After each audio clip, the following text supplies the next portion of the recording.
Hey guys, welcome back to a brand new Ninjago video here on the channel. My name is TannerFishies. In today's video, we are going to be continuing our series of Ninjago Dragons Rising Season 3 episode reviews by taking a look at episode 6 of Dragons Rising Season 3, entitled Fallen Wishes. Now, as per usual, we will start today's review by talking about the positive things about the episode, then we will transition into some of the more negative or not so good things, until finally at the very end of this video, I will give the episode a score out of 10 according to my own opinion. Also, this video will contain spoilers for the episode at hand. Keep that in mind, spoilers are ahead. So, Fallen Wishes, episode 6. I liked quite a bit about this episode. This episode was pretty good in my opinion. First of all, I love the Rogue and Zeatrix interaction at the beginning of this episode. Zeatrix pretty much hires J/Rogue to bring back Lord Ras for Zeatrix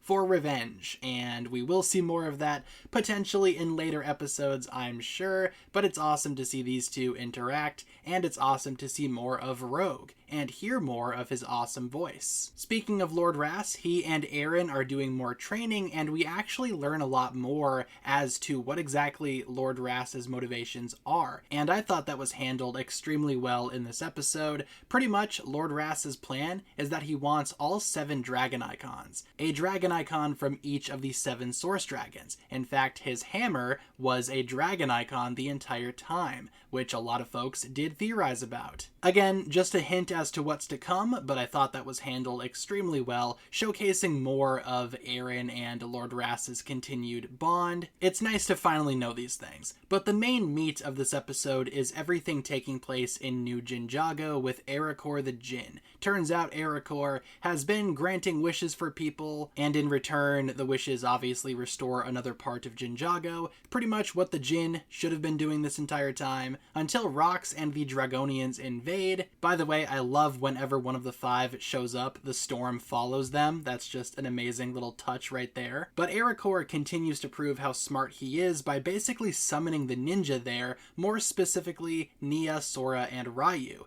pretty much doing an awesome callback to Dragons Rising Season 1, as those are the ninja that he knows. And again, Ericor's character continues to be written extremely well. I love the idea of the Djinn basically being good guys now in Dragons Rising. Ericor is still an awesome character. I was very glad to see him back in Dragons Rising Season 3. And the battle in New Ninjago is exciting too. A lot of intense camera work, action, the music is also glorious with fantastic animation, just all around entertaining. It's also intense because Ericor's magic is too weak for big wishes, meaning the ninja need to get creative. Things especially take a turn for the worse when Rox actually gains control over Ericor. Luckily, the ninja are able to, again, outsmart Rox. I loved all of the wishing. It reminded me a lot of Skybound, with the ninja just frantically throwing out wishes left and right. I really enjoyed that sequence. Also, I love the ninja learning more about Thunderfang's lore, more specifically with Kai and Nia.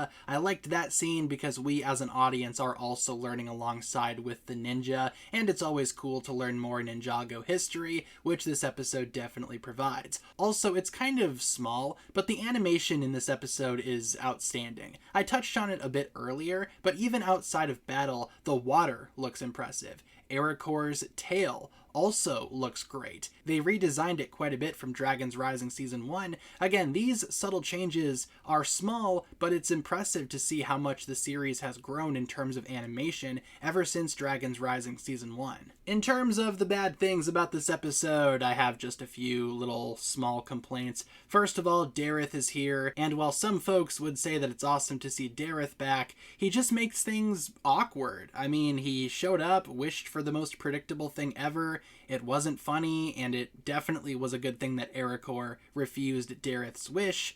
Yeah, just not a good scene. Also, speaking of awkwardness, some of the dialogue coming from Sora this episode sounded a little weird too. Not sure what the issue was there. Also, Sora and Ryu get teleported away while Lloyd is pretty much just staring at the prismatic blade that he has. Then they get teleported back about 15 minutes later, and Lloyd is still sitting there staring at the prismatic blade. Did he just sit there and stare at it for 15 minutes while this battle was going on? Again, these complaints are not major, but they just just kind of made this episode a little awkward. Overall, the episode was very good though. I loved a lot of what I saw from this episode.